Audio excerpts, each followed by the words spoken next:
Et aujourd'hui, nous sommes venus accompagner le président de l'Assemblée nationale de Côte d'Ivoire, M. Adama Bitogo, qui a bien voulu participer à cette régionale Afrique.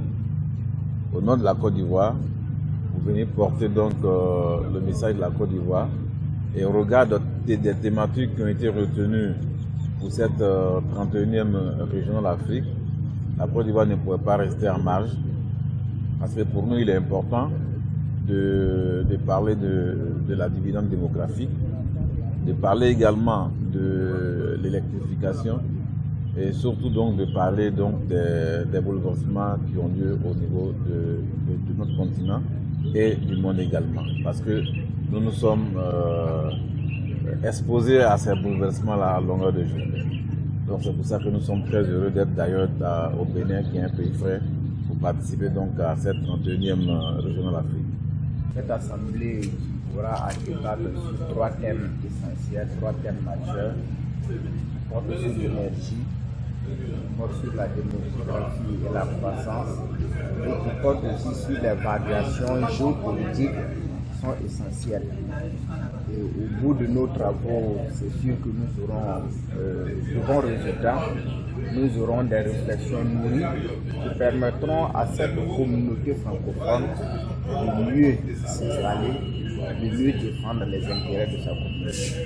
Et donc nous sommes très heureux d'être accueillis au Bénin. Voilà, entre autres thèmes, bien sûr, vous avez également suivi le programme de paix, d'unité et de la solidarité en Afrique, conditions sine qua non pour le développement de notre continent. Nous sommes très attachés et la diplomatie parlementaire joue son rôle. Vous avez suivi également la mission de mère et fils qui sont tenus récemment s'agissant de la problématique Rwanda-Congo. Mais ce n'est pas une aliénation à la France, c'est une solidarité entre États qui parlent le même langage, et puis ensuite une coopération politique, économique et humaine, une coopération humaine où les populations peuvent aller venir, échanger, investir. Et donc là, nous sommes là pour justement faire le point. Rien n'est facile.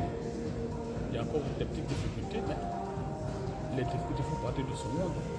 Et donc là, on est optimiste. On est optimiste. Il y a beaucoup de pays qui sont là, on est tous là, on a échangé sur des thèmes très intéressants. Vous savez le temps qu'on a mis, il est 20h. Depuis ce matin, on est là. On est juste arrêté pour le déjeuner plutôt. Et puis ensuite on a repris et maintenant on va au dîner.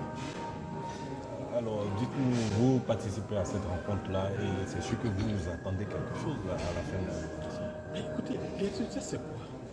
C'est encore plus de solidarité, plus d'engagement des États envers cette association qui est la francophonie et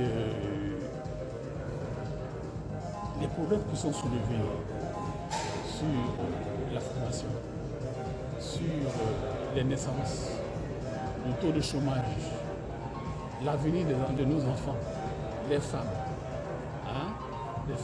les financements de leurs projets et autres, tout ça fait partie de ce dont on a débattu. Et donc l'avenir voilà. Alors, Excellence, pour clôturer notre entretien, on va vous donner l'opportunité de lancer un appel dans ce sens. Écoutez, l'appel que je lance, c'est vrai qu'on est dans l'espace francophone, mais il faut que, avec l'avènement de la démocratie, ce sont des jeunes pays où la démocratie pratiquée, disons, c'est pas des pays comme la France, 200 ans de démocratie, et encore quelques difficultés, nous sommes des jeunes démocraties, et donc beaucoup de patience, dans cette démocratie, et surtout qu'on laisse chaque pays adapter cette démocratie à ses cultures. Nous avons assisté à une assemblée régionale très riche, d'abord par rapport aux idées, dans un contexte difficile, ça il faut le dire, parce qu'aujourd'hui en Afrique, il y a pas mal de difficultés et nous avons au cours des débats échangé sur ces questions, mais aussi échanger sur une question centrale, c'est-à-dire la démographie. Et quand on parle de démographie, on peut ne pas parler de la dividende démographique, mais aussi de ses atouts.